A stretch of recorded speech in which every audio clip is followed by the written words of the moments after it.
Muy buenos días para todos los televidentes que nos acompañan el día de hoy, conectados a nivel nacional y a nivel internacional del canal Al Derecho, acompañándonos en este programa especial, en nuestra programación habitual llamado Mesa Central. El día de hoy me encuentro acompañada junto a un par de mujeres académicas y profesionales del derecho muy preparadas para discutir y debatir acerca de uno de los temas más controversiales que atormenta y que, bueno, genera bastante polémica tanto en la sociedad colombiana como en la comunidad internacional. Nos acompaña el día de hoy Mónica Moscoso, economista y abogada con una especialización en economía social y solidaria, especialización en derecho laboral y maestría en economía social. Nos acompaña también Salomé Suárez, abogada y politóloga con una especialización en derecho de familia, maestría en derecho civil y en derecho aduanero. Por último, yo, Vanessa López, soy antropóloga y abogada con especialización en antropología y especialización en derecho penal. Yo seré la moderadora el día de hoy, a la vez que estaré interviniendo y participando activamente en el debate del día de hoy en este programa llamado Mesa Central. De manera que, habiendo hecho las pertinentes introducciones y presentaciones necesarias para el programa del día de hoy, me gustaría empezar introduciendo el tema que vamos a tratar el día de hoy, el cual es violación por engaño o acceso carnal por engaño, o también conocido internacionalmente como rape by deception. Bueno, para empezar, sabemos que en diferentes partes del mundo se habla de la necesidad de tipificar esta conducta para criminalizar, este tipo de conductas que se pueden llegar a cometer, ¿no? Bueno, tenemos también que en varios países ya se ha tipificado esta conducta, se ha convertido en un delito y actualmente es sancionable penalmente, tiene pena de cárcel, pero en el contexto nacional, en el contexto colombiano, es evidente que no lo tenemos, no está tipificado en nuestro código penal, no está tipificado en nuestro ordenamiento jurídico. De manera que, para empezar a discutir al respecto, me gustaría presentarles algunos casos y que los discutamos, los analicemos un poco más a fondo y tratemos de llegar a una conclusión o a un consenso que nos permita como conocer los distintos puntos de vista que tenemos nosotras como profesionales y que se tienen alrededor del mundo respecto a estas conductas específicas de acceso carnal por engaño. El primer caso que me gustaría que analizáramos el día de hoy es el siguiente. A le dice a B que tengan relaciones sexuales sin preservativo, pues él se ha hecho la vasectomía. Dado que el temor de B es quedar embarazada, accede a tener relaciones sexuales con él. Al cabo de unos días, A le envió un mensaje a B diciendo: lo siento, te mentí, no me he hecho la vasectomía, B queda embarazada.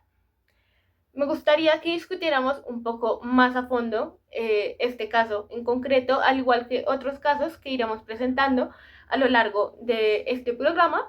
Y bueno, que discutamos, como ya lo había dicho, encontremos como puntos de vista que hay en este momento jurídicamente, qué dice la comunidad internacional, qué decimos nosotras como profesionales y qué se debería hacer con esta conducta en específico en nuestro ordenamiento jurídico nacional. ¿Se debería tipificar? ¿No se debería tipificar? ¿Las conductas tipificadas que hay para acceso carnal en el Código Penal existentes en este momento son suficientes o falta algo? ¿Deberíamos tipificar una conducta individual? Me gustaría conocer sus puntos de vista, chicas, participantes, y pues bueno, ¿quién quiere empezar? Hola, primero que todo quiero dar las gracias por la invitación. En este caso considero que es un acceso carnal violento, ya que pues básicamente la norma en el artículo del Código Penal pues nos dice que el que realiza acceso carnal con otra persona mediante violencia. En este caso, recordemos que la violencia no es solamente física, sino también psicológica. Entonces, en este caso, el engaño sobre la vasectomía podría interpretarse como una forma de coaccionarla psicológicamente, causándole pues cierta vulnerabilidad a la víctima al momento de tomar la decisión. Entonces no es como la víctima pues básicamente interpretó su decisión basado con lo que la persona le había dicho, que era la vasectomía. Es importante mencionar que aunque no una fuerza física directa, el resultado del engaño, o sea, el embarazo, tiene consecuencias físicas tangibles con la víctima. Entonces, obviamente el embarazo, digamos, si decide continuar con el embarazo, van a hacer cambios físicos, dolores, inclusive si la persona decide pues no tener al bebé, pues obviamente esto también causará como ciertas implicaciones físicas, psicológicas, y pues también quiero decir que hubo también una violencia por abuso de poder, ya que pues el engaño constituye una forma de abuso, de confianza, y pues dicho esto, pues por eso quiero relacionarlo como fue una violencia psíquica, porque pues todo esto encaja perfectamente en esto. También quiero mencionar que hubo un agravante que está en el artículo 211 del Código Penal, donde básicamente nos dice que el responsable tuviera cualquier carácter, posición o cargo que le particular autoridad sobre la víctima o lo impulse a depositar su confianza. Entonces, pues esta persona, por medio de engaños, intentó coaccionar a la víctima, y pues la persona depositó su confianza, la víctima depositó su confianza y se produjo este resultado. Por otra parte, también quiero mencionar que hubo un error de hecho, que pues básicamente ocurre cuando la persona pues tiene una creencia incorrecta sobre un hecho relevante, que pues en este caso influye en su decisión, que fue perfectamente lo que pasó. La persona creía, la víctima creía que se habían hecho la vasectomía y pues accedió, y pues básicamente ocurrió este resultado. Yo por mi parte considero que aquí se dice el consentimiento mediante un engaño doloso sobre un elemento determinante, que en este caso es la fertilidad. Según la doctrina de la autonomía sexual, que en este caso la estipula Rothschild, cuando el consentimiento se da sobre una base falsa esencial, puede considerarse inválido. Por su parte, en Colombia aún no hay un tipo penal específico para que se discute si podría encajar como una forma de violencia conforme al artículo 206, que establece el acto sexual violento. Por otra parte, partamos de que no hay un tipo penal expreso en Colombia, pero podría argumentar de que el engaño constituye una forma con violencia que será una violencia moral y a la parte psíquica y psicológica dentro del artículo 206 del Código Penal. Gracias a esto existe una reforma legislativa que incluye que este tipo de fraude sexual como un delito autónomo que puede ser en Israel o en Inglaterra, que estos dos países estipulan que Israel, en este caso que es sobre el artículo 345 del Código Penal de Israel, sanciona el acceso carnal por medio de un fraude o error inducido. Asimismo, en Inglaterra hay casos donde el consentimiento obtenido bajo el engaño esencial ha sido considerado como una falta de consentimiento real, que se estipula en el caso que se dio en el 2010. Muchas gracias, Mónica, y muchas gracias, Salomé, por esos aportes tan interesantes para este primer caso. Y pues bueno, algo que me parece muy importante mencionar en este caso concreto, o bueno, en general para todos los casos que se presentarán a continuación, es que nos permite poner sobre la mesa este tema del cual no hay mucha discusión jurídica en este momento, pero del cual sí hay mucha discusión social. De manera que algo que me gustaría mencionar acá es como, bueno, en el ordenamiento jurídico colombiano, como bien sabemos, no hay una conducta, no hay un tipo penal individual para este tipo de conductas, para este tipo de agresiones sexuales, de acceso carnal por engaño, sino que muy por el contrario hay otro tipo de conductas penales tipificadas que igualmente son pertinentes y se aplican en este momento de acuerdo con el Código Penal. Sin embargo, como ya lo mencionaba brevemente, este tipo de conductas actualmente tienen mucha discusión social, más no tienen mucha discusión jurídica, lo cual nos ha llevado a que socialmente se adopten determinadas conductas, determinadas acciones para sancionar, aunque sea socialmente, este tipo de agresiones sexuales por parte de las víctimas. ¿A qué me refiero con esto? Como bien sabemos, actualmente hay algo que se llama cultura de la cancelación o cultura de la funa, el cual consiste en practicar scratches virtuales hacia las personas victimarias de este tipo de conductas y pues bueno, hacerlo quedar mal públicamente frente a todo el mundo, dañar su imagen y pues precisamente como generar una presión social para que o bien cambie sus actitudes sexuales o que bien se disculpe o bueno, hacerlo desaparecer socialmente como de todas las redes sociales, sancionarlo socialmente. También, pues en algunos casos hay chicos que han tenido que abandonar la universidad, los han despedido de sus trabajos, etcétera, etcétera, pues como por este tipo de conductas y como por este tipo de scratches, por este tipo de cancelaciones de funas que ya han llegado como a un nivel viral demasiado demasiado alto y pues que ha tenido obviamente repercusiones sociales, repercusiones laborales para ellos.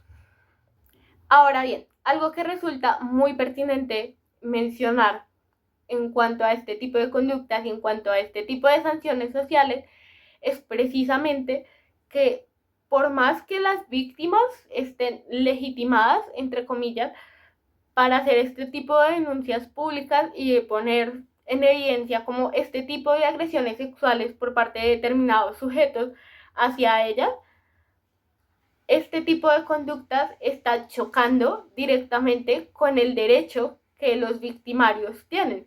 ¿Y a qué me refiero con el derecho que ellos tienen? Me refiero al derecho al buen nombre, al derecho al uso de su imagen, al derecho a todo esto, que es como, bueno, realmente ellas, o bueno, las víctimas, no me voy a referir solamente a las mujeres, porque no son solamente las mujeres, sino que realmente cualquier persona puede llegar a ser víctima de este tipo de agresiones sexuales, al igual que cualquier persona, no solamente los hombres pueden ser los victimarios de este tipo de agresiones sexuales, pero que sin embargo nos dejan en evidencia que estas dos posturas están chocando y están contrapuestas jurídicamente, porque por más de que acá las víctimas hayan sido violentadas sexualmente y estén legitimadas para hacer esa denuncia pública, esta denuncia pública, este escrache virtual, esta funa, esta cancelación, como sea que le queramos decir, está chocando directamente con el derecho que los victimarios tienen a, al buen nombre. Y es como, bueno, ¿y ahí qué hacemos? Aparte de esto, también hay otro derecho que se está chocando ahí directamente y es el derecho al debido proceso. Es como, bueno, se les está haciendo una acusación, pero que nos garantiza a nosotros como espectadores realmente que esta acusación no sea infundada y realmente no tenga como sustento alguno. O sea, que nos garantiza que eso que haya pasado realmente sea verdad y que no estemos cayendo solamente como en alguna mentira o en alguna trampa o en algún engaño nosotros también al momento que le estamos violando como el derecho al buen nombre, el derecho a la buena imagen a estas personas, a los victimarios. Entonces, este tipo de acciones sociales que se han tomado actualmente para sancionar este tipo de conductas nos deja claramente en evidencia la necesidad que hay de discutir jurídicamente esto y que haya la posibilidad de tipificar un delito individual para este tipo de conductas. ¿Por qué? Pues porque precisamente como este tipo de conductas, como tú me haces algo, yo te voy a denunciar públicamente y te va a arruinar la vida, te va a arruinar tu carrera, tu trabajo, etcétera, etcétera, pues obviamente también está teniendo una contraposición y está chocando fuertemente con el derecho que tienen estas personas, como ya lo decía, al debido proceso, al derecho a la contradicción también, porque muchas veces a los victimarios se les acusa sin fundamento y realmente no se les da la oportunidad como de contradecir de lo que se les está acusando, sino simplemente se les acusa y ya, se queda así. Es como, ¿dónde está el derecho a la contradicción? ¿Dónde están quedando los derechos de los victimarios también? Entonces, como ya lo mencionaba, es necesario obviamente que se abra una discusión jurídica, ya sea por parte de la Corte Suprema de Justicia, de la Sala Penal, o ya sea por parte de juristas, de doctrinantes o de cualquier otro interesado en este tema, no tanto a nivel social, sino a nivel jurídico, porque precisamente este tipo de conductas nos está dejando muy en evidencia como la ausencia y la falta del Estado, la ausencia jurídica que hay para sancionar penalmente este tipo de conductas. Porque las sanciones sociales, si bien son efectivas, entre comillas, claramente también están teniendo una contraposición jurídica muy relevante, muy importante, y es que estamos vulnerando, estamos atacando directamente los derechos de otras personas también, sin darles ni siquiera la oportunidad como de contradecirse o de defenderse al respecto. Ahora bien, respecto a este primer caso, también considero muy pertinente mencionar algo a nivel internacional desde la perspectiva del derecho comparado. Siento que desde la perspectiva del derecho comparado esto es algo que nos ayudaría mucho en un futuro cercano como para abrir esta discusión jurídicamente en el ordenamiento colombiano.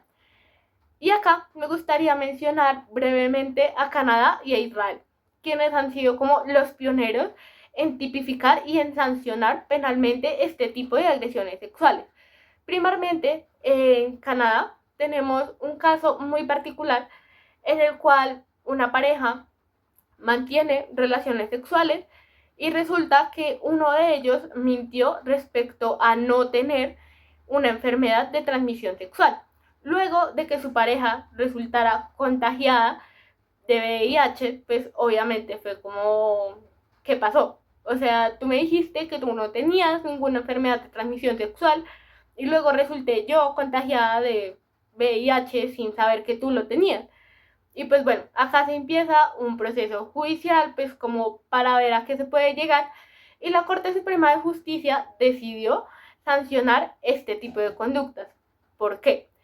Porque acá nos deja muy en claro y el argumento más fuerte que tiene la Corte Suprema de Justicia y la Fiscalía, bueno, la Fiscalía de allá, es como acá claramente hay un vicio del consentimiento, hay un engaño para que la otra persona aceptase tener relaciones sexuales y que después resultó contagiada de una enfermedad de transmisión sexual. De manera que ese consentimiento que fue viciado por medio de un engaño, por medio de una mentira, es nulo. Y como es nulo el consentimiento, entonces esta conducta se va a sancionar penalmente. Y es muy importante esto, pues precisamente porque nos abre la discusión como de, muy bien, desde que el consentimiento esté viciado, claramente debemos sancionar esa conducta penalmente, porque se debe considerarse nulo por el engaño, por la mentira que hubo de por medio para que hubiese esa aceptación posterior. Ahora también en el caso de Israel tenemos un caso medianamente similar, que es un caso en el que una pareja mantiene relaciones sexuales, pero sin embargo el hombre con el que mantuvo relaciones sexuales esta chica le mintió respecto a su identidad religiosa. Y tiempo después se vinieron a dar cuenta que esta identidad religiosa realmente era una farsa, era una fachada para lograr mantener esas relaciones sexuales. Entonces es como, bueno, también se abrió como esta discusión de el consentimiento fue viciado realmente por el engaño, por la mentira que hubo ahí de por medio. Y pues bueno, la Corte Suprema de Justicia de Israel determinó que sí, que ahí hubo un vicio del consentimiento y que por tanto este consentimiento dado por la chica previamente debería ser nulo y que por tanto ese engaño, esa mentira que hubo por medio respecto a la identidad religiosa para cometer esta agresión sexual, para obtener este consentimiento, debería ser sancionado penalmente. De manera que estos dos casos me parecieron muy interesantes al momento de hacer la investigación, porque realmente nos dejan como muy en evidencia la necesidad que hay de implementar o de tipificar este tipo de conductas al menos para sancionar estas agresiones sexuales en el ordenamiento jurídico interno de cada país. Y pues bueno, el derecho comparado desde la perspectiva del derecho internacional también pues nos deja como muy en evidencia esto y siento que es muy importante conocer también cómo qué dicen otros países al respecto, cómo lo han tipificado, qué casos relevantes hay para esto. Finalmente, me gustaría volver brevemente al ordenamiento jurídico colombiano, específicamente como a lo que tenemos en el Código Penal en este momento. Y es, bueno, el título cuarto son los delitos contra la libertad, integridad y formación sexuales. El capítulo 1 es sobre la violación. Y pues bueno, ahí podemos ver varios tipos penales respecto al acceso carnal. Y hay uno muy interesante que es el artículo 206, que dice acto sexual violento. El que realice en otra persona acto sexual diverso al acceso carnal mediante violencia incurrirá en prisión de 8 a 16 años. Y es como, bueno, está tipificado este delito como tal, pues en casos de violencia, al igual que los agravantes, las circunstancias de agravación punitiva que encontramos para estos delitos de acceso carnal, estipulados en el artículo 211, nos estipulan solamente como factores de violencia, de incapacidad, o bueno, que se cometa sobre un familiar, cosas por el estilo. Sin embargo, no se estipula como ningún agravante, ninguna conducta individual para la mentira, para el engaño, mediante el cual se aceptó mantener relaciones sexuales en ese momento. O sea, no nos menciona nada sobre una posible visitud del consentimiento ni una posible manipulación de ese consentimiento, por lo cual soy muy reiterativa y vuelvo y lo menciono como debería estipularse un tipo penal individual para ese tipo de conductas, o aunque sea agregarse un agravante, una circunstancia de agravación punitiva en este tipo de casos en el artículo 211, pues para garantizar ese derecho, como esa justicia hacia las víctimas que fueron víctimas de estas agresiones sexuales. Y pues bueno, con esto terminamos nuestras intervenciones respecto al primer caso. Muchas gracias. Mónica, Salomé, nuevamente. Ahora pasaremos al segundo caso para analizar. Dice, A le dice a B que tengan relaciones sexuales. B accede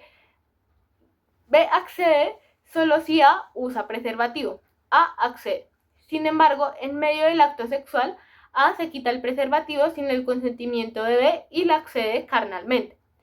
Me gustaría que empezáramos nuevamente una discusión, como qué piensa cada una de ustedes y pues bueno, que mencionemos como qué se debería hacer en este caso jurídicamente, socialmente, etcétera, etcétera.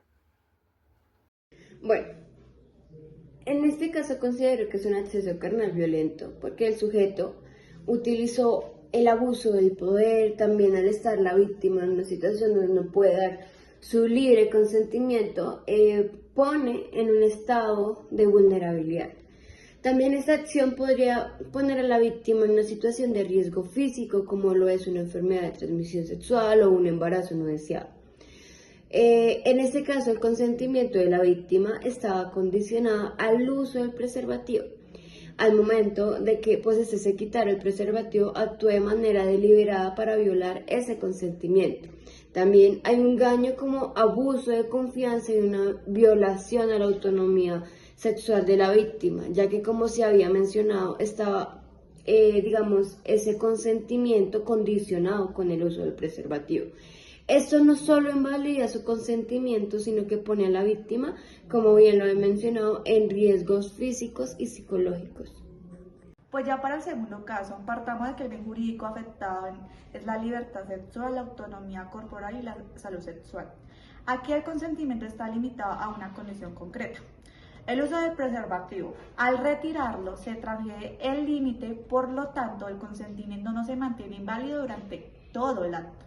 En el caso de Colombia no hay una ley específica que pueda encajar con una forma de violencia sexual indirecta, pues se aprovecha de un acuerdo limitado para cambiar las condiciones.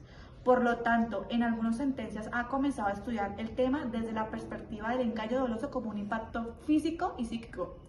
En Alemania, más exactamente en Alemania y en Suiza, han tenido sentencias que consideran el styling como una violencia, y en este caso en California, Estados Unidos, se propuso una ley que sanciona el styling como un delito civil y penal. Según la Corte Suprema en Canadá, está viciado el consentimiento y puede ser considerado una violación. Bueno, respecto a este segundo caso, pues esto es una conducta, una agresión sexual que, bueno, normalmente no es corroborable tan fácilmente por más que haya sucedido y puede llegar a ser un poco ambiguo desde el punto de vista jurídico. Sin embargo, acá claramente tenemos lo que es una vulneración a los derechos sexuales y reproductivos de la persona que inicialmente accedió bajo el consentimiento de que se use el preservativo. Ahora bien, si se llega a quitar el preservativo de la otra persona, aquí claramente hay una vulneración a esos derechos sexuales y reproductivos, más específicamente hacia la libertad sexual. Es decir, desde un punto de vista jurídico podemos ver, o sea, es evidente que ese consentimiento que se dio inicialmente para mantener las relaciones sexuales está condicionado. Y es decir, que al estar condicionado es limitado. ¿A qué me refiero exactamente con esto? Me refiero a que si una persona accede a mantener relaciones sexuales solamente bajo la condición de que se utilice preservativo, este consentimiento como tal está condicionado al uso de preservativo y precisamente por eso se acepta mantener esas relaciones sexuales. Es decir, es un consentimiento limitado y no debe entenderse como un consentimiento genérico a realizar el acto sexual sin protección. Ahora, como ya lo mencionaba, cuando en medio del acto la otra persona decide quitarse el preservativo sin informar a la otra y sin obtener un nuevo consentimiento, ahí claramente se está rompiendo el acuerdo original, se está vulnerando ese acuerdo bilateral original que se dio para mantener relaciones sexuales. Ahora, desde el punto de vista dogmático, desde el punto de vista jurídico, lo que ocurre aquí es que el consentimiento está quedando viciado. Y como está quedando viciado precisamente porque se empezó con el acto de, bueno, vamos a tener relaciones sexuales, pero con preservativo. Y después la otra persona decide quitárselo, aquí hay un vicio del consentimiento. Y por tanto, como ya veíamos en el caso anterior, este consentimiento puede quedar anulado precisamente. Ahora, pues acá lo que está pasando es que se pasa de un acto inicialmente consentido a un acto sexual no consentido. Y por tanto, ahí podríamos decir que se está iniciando con algo potencialmente delictivo, con un acto sexual potencialmente delictivo. Pues precisamente porque, bueno, no se obtuvo ese nuevo consentimiento y se inició un acto sexual, o bueno, se continuó con el acto sexual, mejor dicho, pues con algo que no estaba dentro de las condiciones iniciales. Se cambiaron, se modificaron las condiciones iniciales para mantener relaciones sexuales sin que la otra persona, la que puso esa condición específica, lo supiera, lo hubiera aceptado desde un inicio. No está ese consentimiento de la otra persona propiamente dicho, lo cual claramente debería ser sancionable penalmente. Pues porque precisamente, como ya lo mencionaba, es un consentimiento condicionado. No es un consentimiento genérico para mantener relaciones sexuales sin preservativo, o sea, sin protección. Ahora bien, dentro del ordenamiento jurídico colombiano, podríamos estar hablando de que esta conducta, coloquialmente conocida actualmente como stilting en inglés, pues bueno, podría ser encajada en dos tipos penales. Primeramente, en el artículo 206 del Código Penal, que es el acto sexual violento. ¿Por qué? Porque pues acá lo que se podría decir es como, bueno, el consentimiento se obtuvo mediante engaño o también pues el consentimiento fue viciado o el consentimiento debería considerarse como nulo porque se modificaron sin el conocimiento de la otra parte las condiciones iniciales para mantener esas relaciones sexuales. Ahora bien, también cabe mencionar acá que el mismo Código Penal especifica en este momento que violencia no debe entenderse solamente como por fuerza, por coacción física, sino también nos da otras causales para que sea considerado como un acto sexual violento.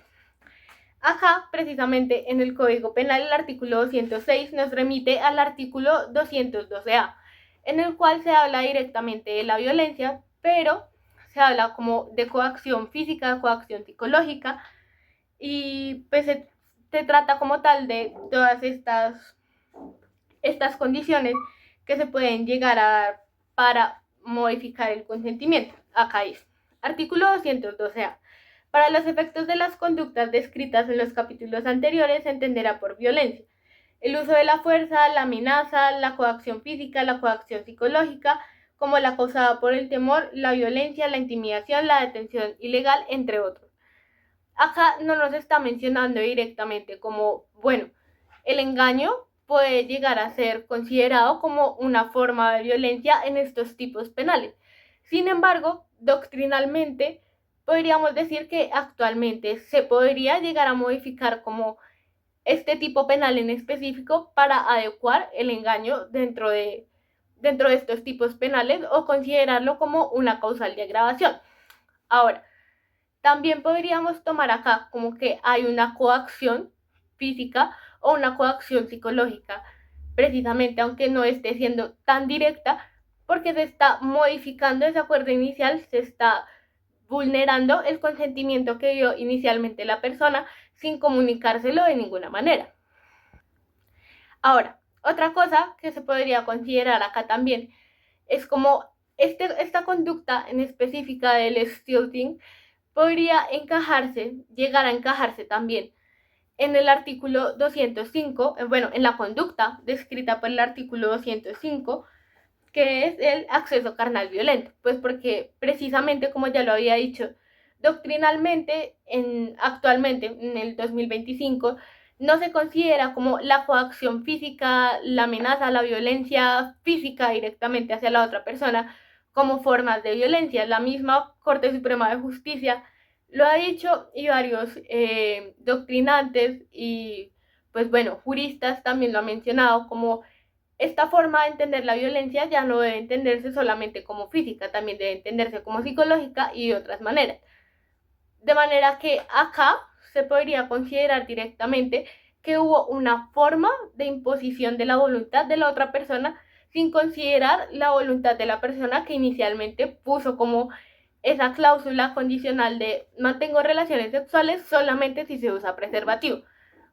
Entonces, acá considero yo que desde el punto de vista jurídico, esta conducta en específico del stealthing podría llegar a encajarse en esos dos tipos penales. De artículo 205, acceso carnal violento, o artículo 206, acto sexual violento, precisamente como por el engaño, por la coacción y por la modificación de las condiciones iniciales que hubo de ese acuerdo sin el conocimiento de la otra persona, pues obviamente aprovechándose como de la indefensión que hay ahí para hacer algo en ese momento o para enterarse también como de que se están modificando las condiciones para mantener esas relaciones sexuales. Finalmente, algo muy importante para mencionar acá, y es que esto debe ser un tema que debe ser tratado con seriedad, porque actualmente mucha gente, no solamente los juristas, no solamente los jueces, tratan estos temas en específico como, ay, es que hubo una falta de comunicación. Pues no, no es como que haya faltas de comunicación, sino precisamente como que se está vulnerando ese consentimiento, se están modificando las condiciones iniciales sin que la otra persona lo sepa. Es decir, se debe saber y se debe hablar jurídicamente de los límites del consentimiento y qué tanto o qué tan grave puede llegar a ser el reproche, el juicio de reproche que se puede hacer penalmente por este tipo de conductas. Bueno, y habiendo terminado ya con el segundo caso, me gustaría que pasáramos al tercer caso y continuamos con nuestras intervenciones. El tercer caso es el siguiente. A es una mujer transgénero. A le oculta a su compañero B el sexo asignado al nacer. B tiene relaciones sexuales con A y luego se entera de que era transgénero. De acuerdo con el dicho de B, nunca habría tenido relaciones sexuales si hubiera sabido que A era antes un hombre. De manera que vamos a iniciar con nuestras intervenciones nuevamente para este caso en concreto. Bueno, en este caso, primero que todo quiero mencionar que los derechos de los transgéneros están protegidos bajo principios constitucionales como lo son la dignidad humana y el libre desarrollo de la personalidad. El consentimiento sexual obviamente debe ser libre e informado, sin embargo, ocultar la información sobre la identidad de género no necesariamente invalida el consentimiento. ya que la identidad de género no afecta directamente el acto sexual, implica un engaño sobre el mismo. En las personas transgénero se debe respetar su privacidad, el libre desarrollo de la personalidad, y obligarla a revelar su sexo asignado al nacer se podría considerar como una violación a los derechos que se están intentando proteger, que son derechos fundamentales. Entonces, en este caso en sí, no se puede obligar a las personas transgénero a decirle a cada persona que conocen que es una persona trans o que el sexo asignado al nacer no es el mismo con el que se identifica actualmente, para ser más clara. Pero quizás moralmente, en mi opinión personal, cuando ya comienzas como una relación íntima con otra persona, quizás si te sientes cómoda, pues ya sería como muy importante que tú le dijeras. Pero en sí no tienes por qué, no se tendría por qué decirle a cada persona que uno conoce, comentarle sobre tu identidad, sobre, digamos, que eres una persona transgénero. Para este tercer caso, como tal, no hay una mentira directa, sino una omisión en una condición personal. Penalizar esa omisión de condición personal, esto implicaría criminalizar la identidad del trans, lo cual violaría los derechos constitucionales a la dignidad y no discriminación, sobre lo que habla la Corte Constitucional en la sentencia CU 337 de 2019. Dice que si se protege el derecho de la identidad de género como una parte del libre desarrollo de la personalidad, ya que para esto se podría penalizar este acto e iría contra el bloque constitucional. Incluye tratados internacionales como el de Belén Pará, y en el Reino Unido hubo intentos de criminalizar esos casos similares, pero el enfoque actual tiende a proteger los derechos de las personas trans, siempre que no haya un engaño directo para las personas trans. Bueno, como ya lo hemos visto, este tercer caso en particular nos pone frente a una situación bastante compleja, pero que actualmente sí tiene bastante discusión, precisamente porque las afirmaciones que se suelen hacer tras esto suelen ser basadas en prejuicios, basadas en discriminación y basadas también mucho en perspectivas religiosas infundadas y muy arraigadas que tienen como muchas personas en la actualidad. Más que todo como personas mayores, sin embargo, también podríamos decir que hay personas jóvenes que en este momento tienen también como muy arraigadas creencias religiosas que los llevan precisamente a tomar posiciones sociales discriminatorias y prejuiciosas frente a determinadas personas de la sociedad. Entonces, digamos, en este caso en el que X y Y persona mantienen relaciones sexuales y que una de ellas era trans, pero la otra persona no lo sabía y que después dice como yo jamás habría tenido relaciones sexuales con esta persona si hubiera sabido que es una persona trans, pues claramente nos está dejando muy claro este punto de vista prejuicioso de que yo no habría tenido relaciones sexuales con tal persona si hubiera sabido de que antes era un hombre. Y pues es como muy complicado tratar de aceptar jurídicamente como este tipo de conductas, como tratar de tipificar como un tipo de violencia sexual, como tratar de justificarla, pues precisamente porque como todas las afirmaciones que se hacen posteriormente son prejuiciosas o son como muy conservadoras y están muy arraigadas a los valores personales que tienen cada persona. Sin embargo, hay algo que es muy importante para dejar en claro acá en el marco del ordenamiento jurídico colombiano contemporáneo. Y es que ocultar el sexo asignado al nacer no configura un delito ni vicia el consentimiento cuando el acto sexual se realiza de forma libre, voluntaria y sin violencia. Y pues bueno, acá tenemos que recordar que el consentimiento se entiende como esa manifestación de la voluntad libre de vicios del consentimiento, libre de fuerza, de error, de dolo, de una persona mayor de edad, sin coacción, obviamente, para celebrar cualquier acto jurídico con otra persona. Pues en este caso no es como celebrar precisamente un acto jurídico, pero es precisamente como esa manifestación de la voluntad encaminada a producir determinados efectos. Ahora, Ocultar el sexo asignado al nacer claramente no constituye una conducta delictiva, no constituye como ningún tipo penal en específico que sea sancionable penalmente. Ahora, venir a decir como es que ahí hubo un engaño de por medio, pues precisamente es como muy discutible y muy cuestionable, no solo jurídicamente, sino también socialmente. Porque, pues como desde el punto de vista jurídico ya lo vimos, ocultar el sexo asignado al nacer no es ningún tipo de delito, no constituye ningún tipo de tipo penal, ni ninguna conducta penal sancionable penalmente. Y pues igual socialmente es como por qué va a constituir una conducta sancionable socialmente querer ocultar el sexo que se me fue asignado al nacer. Precisamente en los contextos contemporáneos, como en contextos de salud, de empresas, que esto, que lo otro, se han ido adoptando como esta dinámica de prefiero no decir mi sexo o prefiero no decir mi identidad de género y reservármela para mí misma, para mi persona, no tengo necesidad de compartirla y es algo que puedo reservar para mí. Ahora, afirmar cómo mantener estas relaciones sexuales fue mediante engaño, hubo una coacción, hubo como un engaño, una mentira ahí de por medio que condicionó mi consentimiento, es discutible, es como muy discutible socialmente, jurídicamente, como ya lo mencionaba, porque es como se está partiendo de esas posiciones, de esos prejuicios que se tiene arraigados a sí mismos, como de yo no quiero mantener relaciones sexuales con tal persona porque es trans, porque antes era un hombre, porque esto, porque lo otro. Entonces es como, bueno, ¿hasta qué punto nuestra libertad de expresión está llegando a afectar como los derechos de otras personas porque los estamos discriminando solamente por su identidad de género? Ahora, en este caso en concreto, no podemos decir, considero yo, que no hubo un vicio del consentimiento precisamente porque no hubo ningún engaño.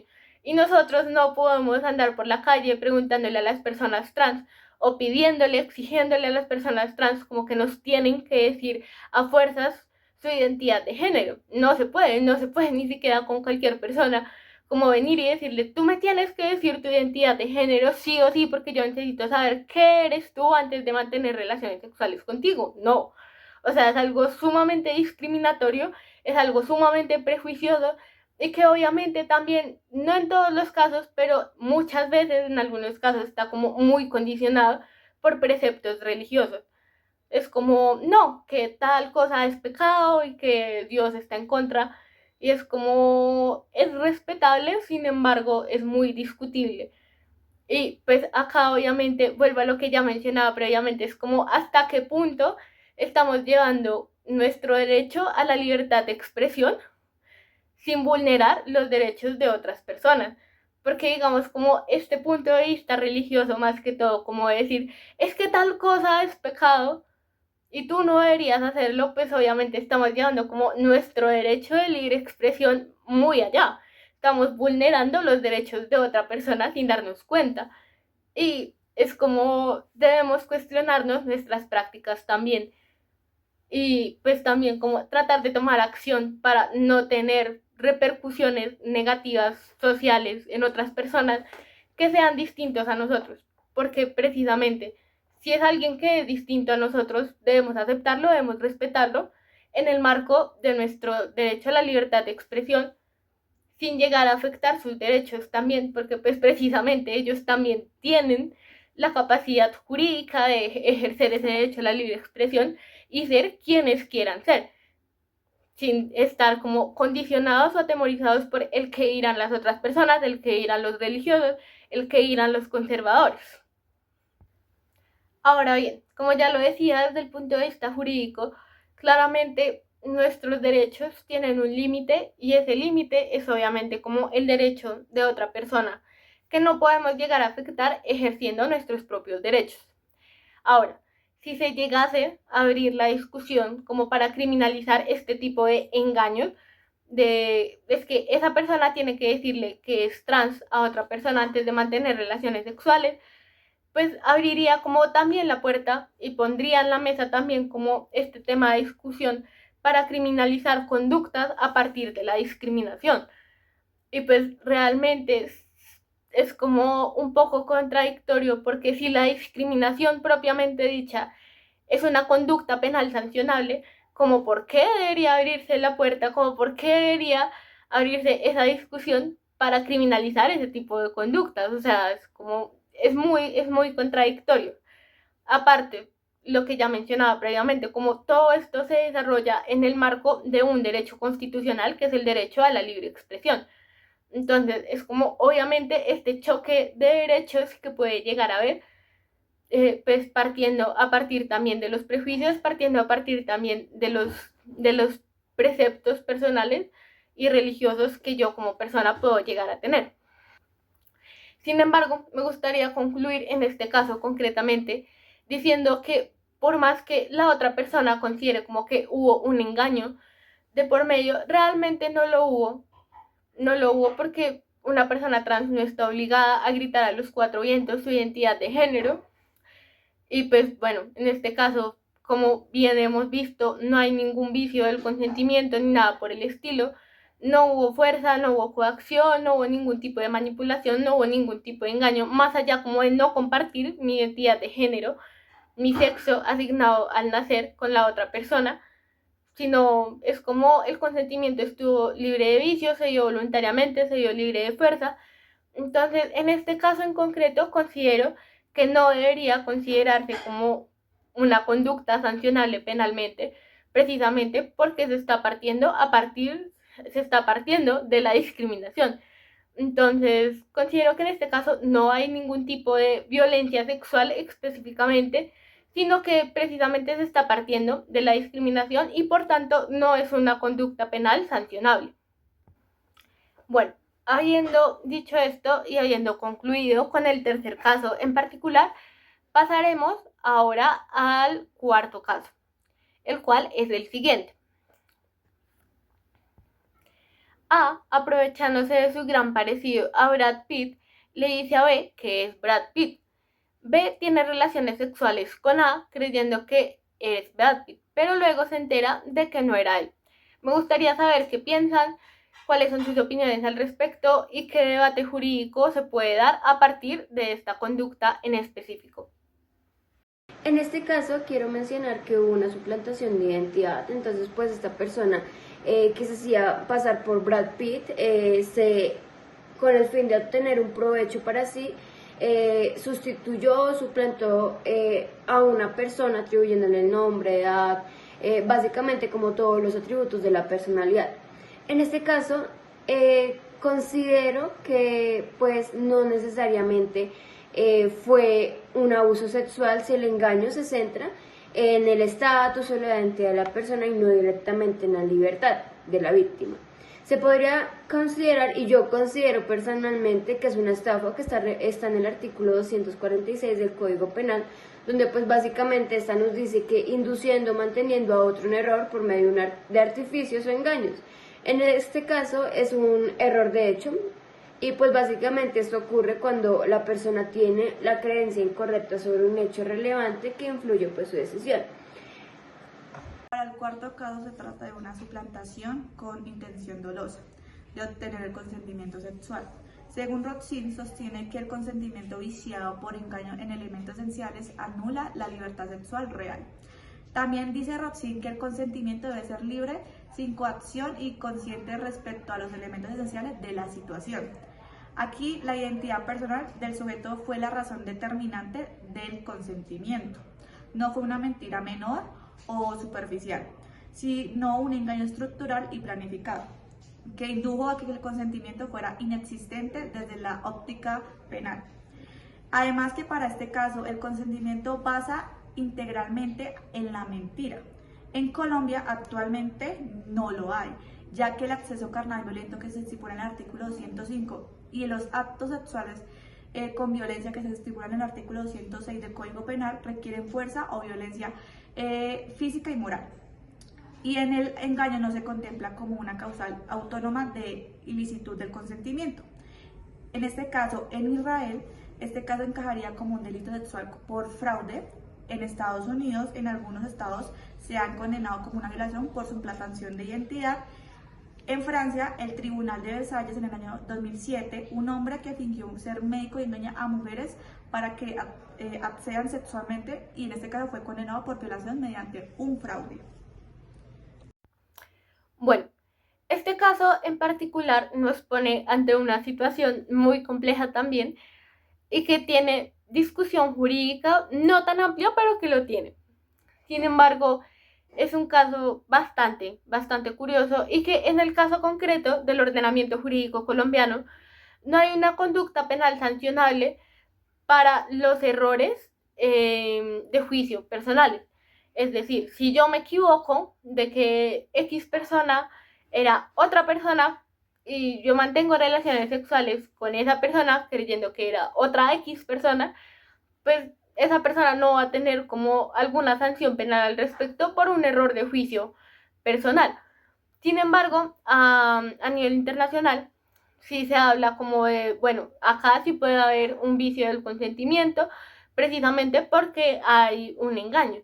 Como ya lo hemos visto en el caso de Canadá, en el caso de Israel, en Estados Unidos, también en algunos estados, hay una discusión jurídica al respecto, pues como de, bueno, acá efectivamente puede llegar a haber un vicio del consentimiento porque la otra persona realmente se equivocó, no sabía, no tenía conocimiento de que esta persona era realmente otra persona distinta a la que decía ser.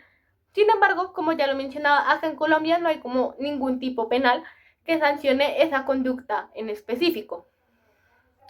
¿Por qué? Porque precisamente, como ya lo había mencionado previamente, en Colombia el delito de acceso carnal violento pues requiere como que haya un vicio del consentimiento, precisamente como que haya influencia de la violencia, haya una amenaza, haya una coacción, un engaño grave precisamente. Pero pues bueno, acá lo que pasa es que este tipo de engaño, este tipo de amenaza, de coacción, de fuerza, de violencia, etcétera, tiene que ser relevante para que se produzca ese resultado penal. O sea, es como ese nexo de causalidad que hay entre el consentimiento y el resultado causado, esa agresión sexual causada a partir de ese nexo causal que hay del engaño, la violencia, la coacción, etcétera, etcétera. Ahora bien, en este caso es como precisamente ese nexo de causalidad se empieza a desdibujar un poco. ¿Por qué? Pues porque precisamente es un error de juicio personal. Y un error de juicio personal no, en principio, no tendría por qué ser sancionable hacia esa persona. O sea, es un error de juicio personal, como por qué ese error debería ser atribuible a la otra persona si el que me equivoqué fui yo.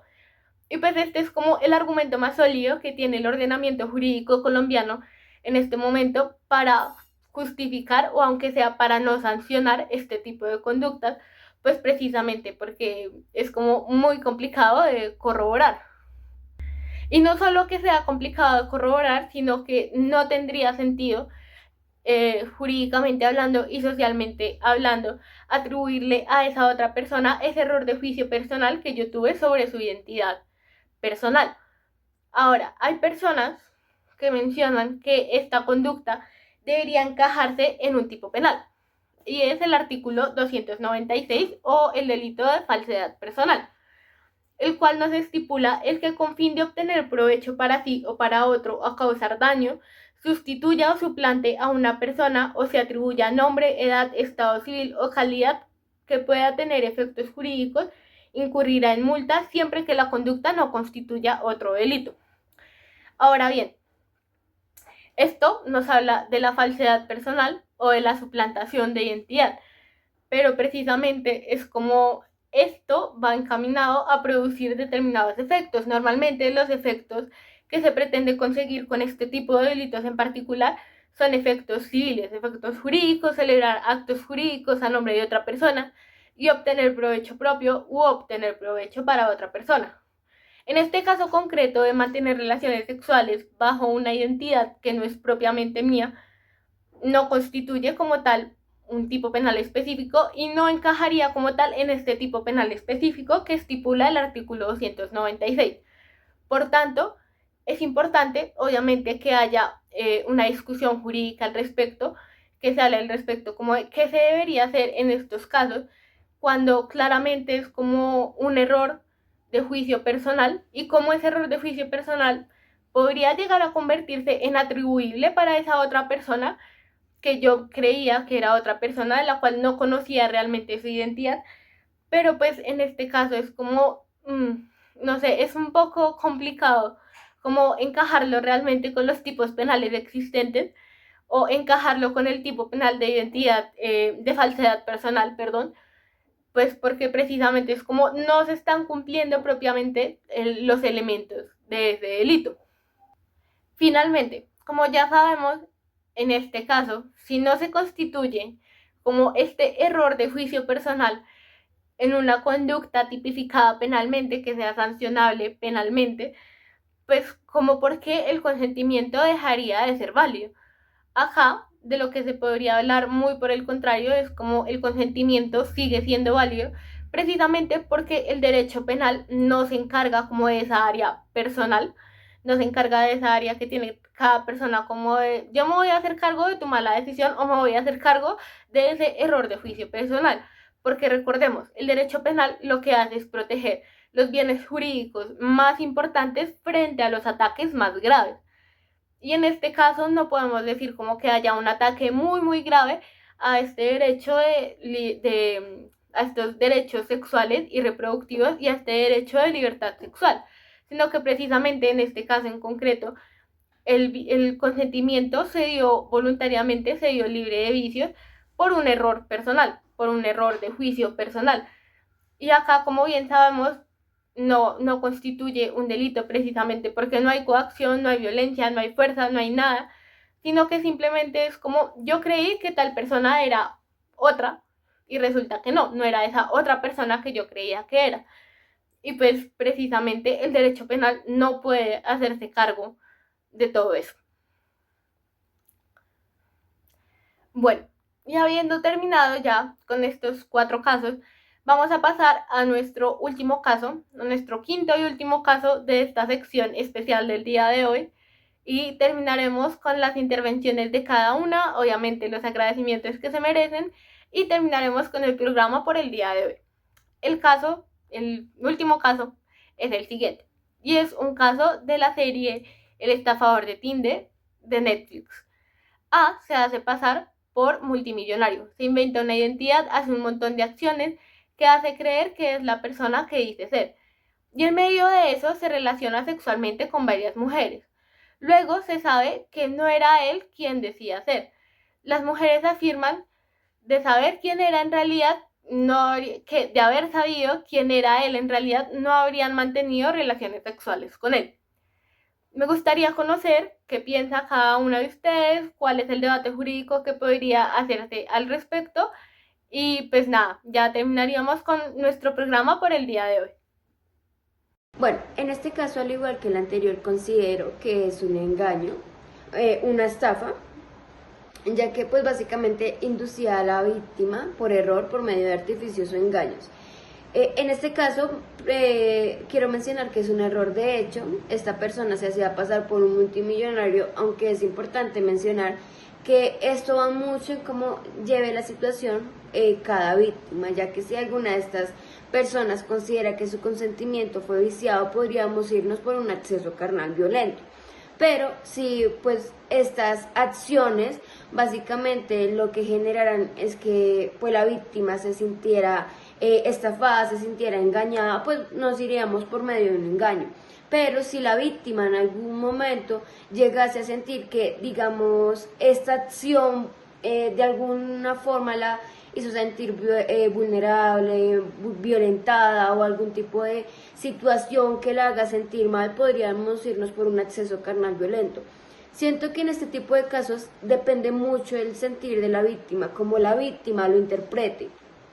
Para concluir, en este último caso, quiero empezar con hablando que no hay un error sobre el elemento esencial que vicia el consentimiento de forma penal relevante, no bajo el marco actual del Código Penal colombiano.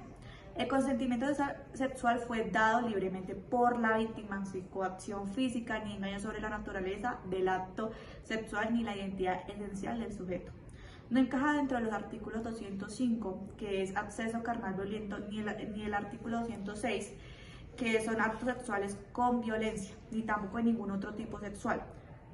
Bajo lo que estipula Roxin, es que el consentimiento inválido debe derivar de un error sobre un elemento esencial del hecho consentido. En este caso, el engaño no se refiere a la capacidad económica ni el estatus social del sujeto activo, lo cual podría ser considerado como un engaño colateral y circunstancial, no esencial. La Corte Suprema de Justicia, en la sentencia CP 1950 del año 2020, dice que la función del derecho penal no es castigar todas las mentiras o decepciones personales, sino aquellas que afectan bienes jurídicos fundamentales como la libertad o el patrimonio. Esta sentencia refuerza que no toda la manipulación emocional es delito, o menos que derive de una lesión concreta y tipificada. Bueno, finalmente, con este caso podemos ver que se asemeja bastante como al otro caso que analizamos previamente, y es el de el falso Brad Pitt, con la diferencia esencial, obviamente, que esta es una identidad, una fachada muchísimo mejor construida, muchísimo más sustentada. Es como, bueno, tengo un nombre, tengo un estado civil, tengo un estatus, tengo esto, tengo lo otro, y está como todo muy planeado, como todo muy encajado, precisamente pues como para tener determinados efectos, para obtener determinado propósito. Ahora bien, teniendo en cuenta lo que ya había mencionado previamente, y es como esto del falso Brad Pitt no podría encajarse en ningún tipo penal, precisamente porque no hay vicios del consentimiento y precisamente porque es un error de juicio personal, es un error que tuve yo. Sin embargo, este caso en particular, este último, considero que sí podría llegar a encajarse en este tipo penal, en el que estipula el artículo 296, y es el de la falsedad personal, que como ya lo había dicho, pues nos dice, el que con el fin de obtener un provecho para sí o para otro, causar daño, sustituya o suplante a una persona o se atribuya nombre, edad, estado civil o calidad que puedan tener efectos jurídicos, incurrirán multas siempre que esta conducta no constituya otro delito. Y es como, bueno, en este caso en particular podemos ver como que sí se constituyen, se empiezan a constituir esos elementos esenciales para este delito en particular, porque recordemos que adicionalmente el dolo, tiene un elemento adicional que es el propósito de obtener un provecho para sí o para un tercero. Y en este caso en particular podemos ver cómo esta fachada está muy bien construida y es precisamente para eso, para obtener un propósito para sí mismo, que pues bueno, dado el caso, pudiese llegar a beneficiar a un tercero también. Ahora, como ya hemos venido mencionando a lo largo del video, algo muy importante como en estos casos de agresión y de violencia sexual es el consentimiento. Sin embargo, en este caso no se menciona como que el consentimiento se haya dado propiamente sobre el acto sexual, sino, bueno, el consentimiento no precisamente, no lo estoy explicando mal, es el engaño.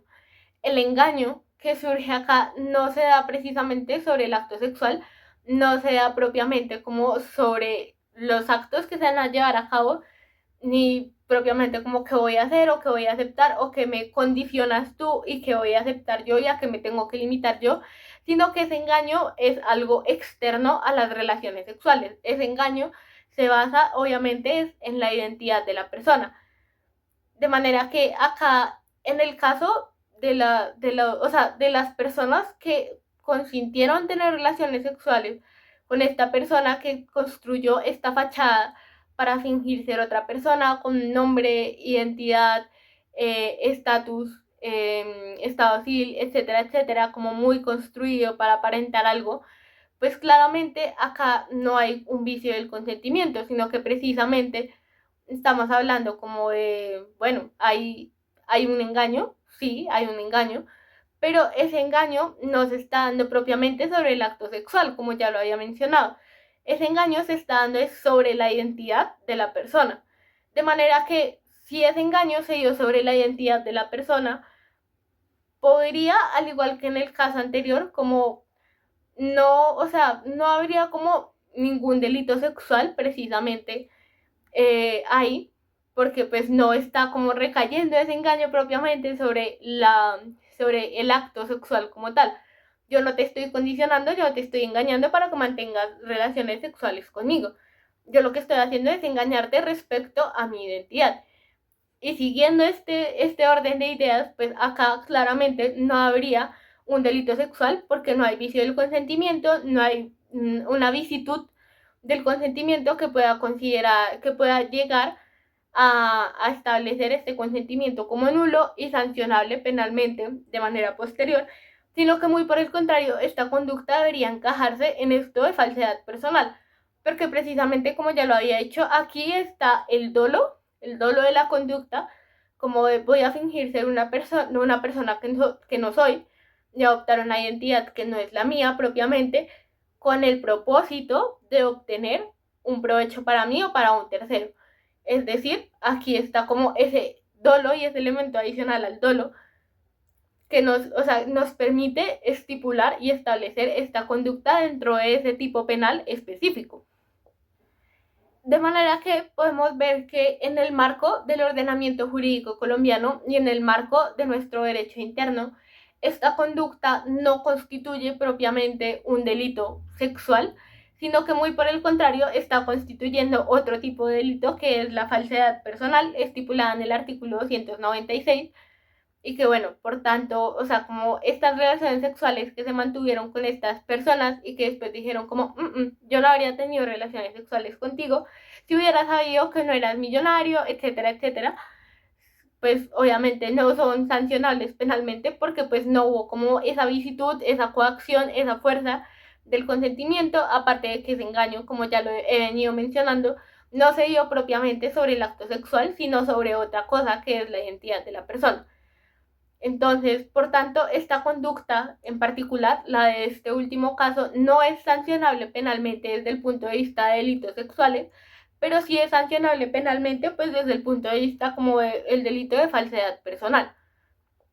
Ahora, desde las perspectivas del derecho comparado, en otros países sí se habla como de esta figura de la falsedad de identidad para mantener relaciones sexuales con otra persona. Sin embargo, es algo que no ha llegado al ordenamiento jurídico colombiano, pero de lo que, al igual que lo mencionaba en el primer caso, es algo muy importante de que se abra discusión jurídica al respecto, pues aunque sea para llegarlo, o sea, llegar a tipificar esta conducta, aunque sea como un agravante punitivo, como una circunstancia de agravación punitiva, o tipificarlas en caso tal como un delito individual propiamente dicho de esta sección, como de delitos contra la libertad sexual, la integridad, etcétera, etcétera, pero pues por el momento no. Sin embargo, a la conclusión que puedo llegar como con el análisis de todos estos casos es como es muy importante que lo discutamos, es muy importante que lo discutamos no solo socialmente, porque este tema de por sí es algo que ya tiene muchísima discusión social en este momento, muchísima difusión en los medios de comunicación. Sin embargo, jurídicamente es algo que está atrasado y que se está quedando porque precisamente no se le da como esta relevancia necesaria, no tiene como esta importancia ni esta discusión que se le debería dar. Ahora, desde el punto de vista social, como ya lo mencionaba al inicio del video, es muy importante también como ver qué tipo de sanciones sociales se están tomando al respecto, como con conductas como el escrache, la funa, la cancelación, etcétera, etcétera, porque por más que la persona que sea víctima de estas agresiones sexuales esté legitimada para hacer esta denuncia pública, no está legitimada a sí mismo como para vulnerar los derechos de esa otra persona, esos derechos de contradicción, esos derechos al debido proceso y ese derecho a la buena imagen, al buen nombre. Entonces es como, obviamente, desde el punto de vista jurídico tenemos que ver como qué tan lejos estamos llegando y qué tanta discusión tienen estos temas que actualmente socialmente son muy relevantes, pues desde el punto de vista como de la libertad sexual, de la libertad de expresión y obviamente como qué alcance está teniendo la normatividad actual para que no lleguen a pasar este tipo de conductas, que es como lo que se ha llegado con el scratch, es como bueno, yo te denuncio públicamente, a la vez que te estoy vulnerando el derecho al debido proceso, el derecho a la contradicción, el derecho al buen nombre y a la imagen también. Entonces es como, bueno, es muy importante discutir y es muy importante hablar sobre estos temas actualmente para tratar de llegar a un consenso social y a un consenso jurídico, obviamente, que sea beneficioso para todos nosotros. Y bueno, ya para finalizar con nuestro programa el día de hoy, me gustaría darle las gracias a Salomé, a Mónica por acompañarnos en el panel del día de hoy llamado Mesa Central de este canal llamado Al Derecho, que bueno, como ya lo saben, tenemos este programa matutino todos los fines de semana a las 10 de la mañana. Entonces, pues nada, muchas gracias por acompañarnos, muchas gracias por este debate tan interesante y obviamente también muchas gracias como por los aportes jurídicos que hicieron al programa el día de hoy. Y pues bueno, ya con eso cerramos el programa del día de hoy. Muchas gracias por acompañarnos, queridos y queridas televidentes a nivel nacional, a nivel internacional. Eso fue todo por el día de hoy. En otra sesión estaremos hablando de otro tema jurídico y social igualmente relevante que llega a necesitar más discusión sociojurídica en este momento. Muchas gracias y nos vemos.